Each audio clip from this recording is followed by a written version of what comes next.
Hey everyone. I'm a little late going live today. A little scheduling conflict. When you put 10 p.m. instead of 10 a.m. on the schedule, StreamYard didn't want to let me play. So here we are.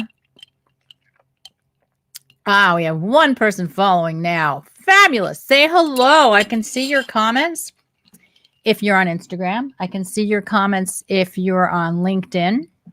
I can see your comments if you're on Facebook. So if you comment, and especially if you gave StreamYard permission, I'll be able to see who commented. So say hi to me.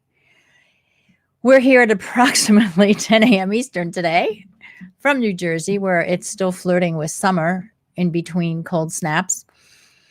And today we're going to talk about assumptions. We're going to talk about what you assume and what are the pros and cons of assuming.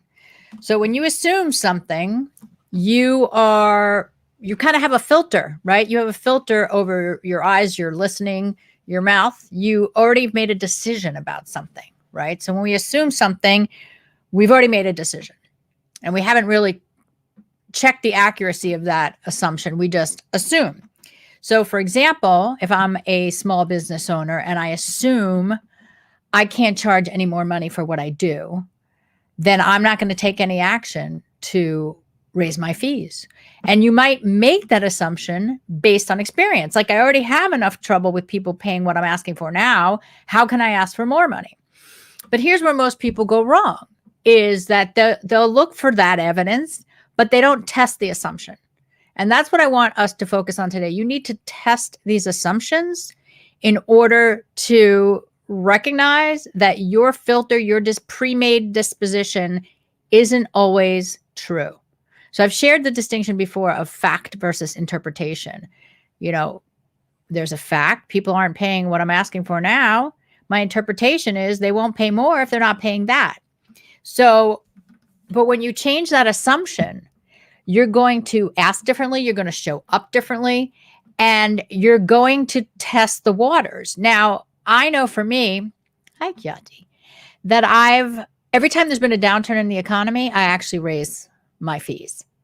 And so you end up changing your audience, and that's okay sometimes too.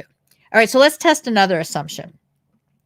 I hear this one a lot. People assume like I can't, turn off my computer at a certain time or leave the office if you're back in the office at a certain time. What's that assumption based on? Your experience, right? Like, that's the culture here. People don't do that here.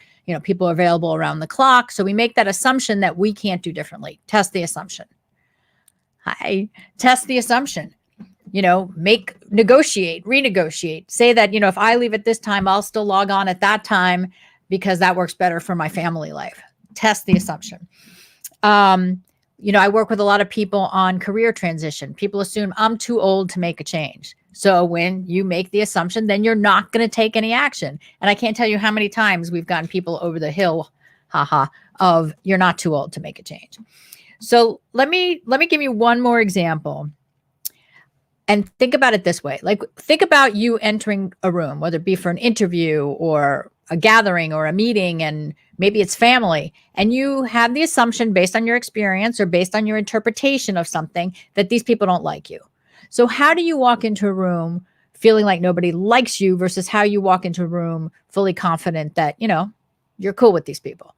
So that's what I'm asking for today, is just watch your assumptions. Watch the ready-made decisions. And I want to share a personal story. This is an old story. I was on Oprah a long time ago, but one of the highlights from that experience that I've always kept with me, and I say it to many of my clients, especially if they have to work with leaders or someone they're intimidated by. When I was preparing to be on that show, I had 4 days to prepare. And by 5 a.m. that morning of the airing, of the taping, I could not sleep. So I got up and I was like, trying to meditate and, get myself together. And I came up with this. I came up with assume equality and assume equality and respect seniority.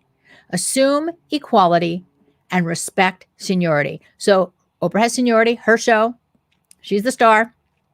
But I had to assume equality so that I didn't feel nervous or intimidated. And I knew we had a job to do today that day, which was to reach 22 million people with stuff that I just thought was really going to help them. Right. So whenever I have somebody who has to go to a big meeting or they're intimidated by who they're meeting, a safe assumption, right?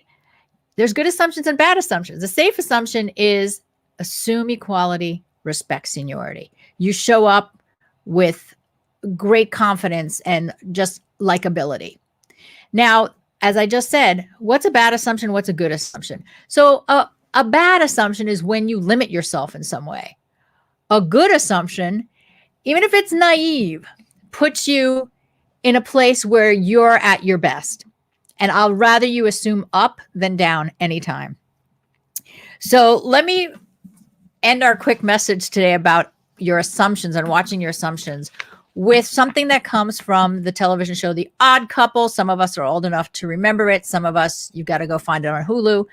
But The Odd Couple is a famous old show, and there was a famous line in it about assuming. Do not assume, because you will make an ass out of you and me.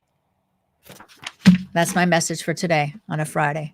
Have a great weekend. Watch your assumptions. And I'll see you back here next Friday at 10 a.m. Eastern. Don't forget, you can still comment after I go. I'll be happy to answer your questions. Take care.